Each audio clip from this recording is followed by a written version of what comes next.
I'm gonna say which. And today we're gonna do a contest of which one is better, the Rubik's Cube or a fidget cube. Rubik's Cube or fidget cube.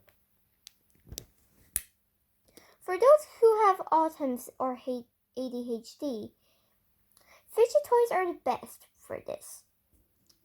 So I recommend this one because it's very fun and it's really addicting.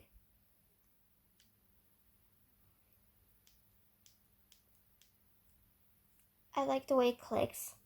Of course, one button got stuck, but I still love it so much. And this sounds like a gun slider. The gliding thing sounds like a gun slider. Yeah, it does.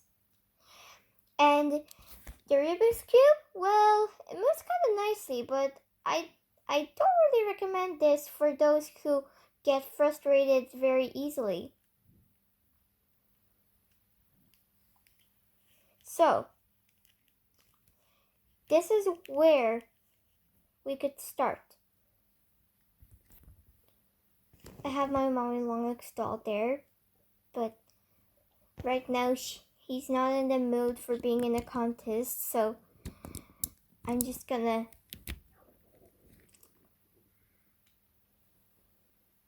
You can solve it in different ways. Yes, you guessed right. But somehow this is a lot better to me. Look at the sound. Doesn't that sound amazing? And the gliding thing sounds like a gun slider.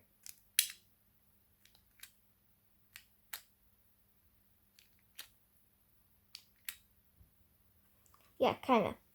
Only a little bit. But I'm gonna say that this wins. But for you, like if you prefer the Rubik's Cube, but you better subscribe if you like the fidget cube. But you better like and subscribe if you like both of them.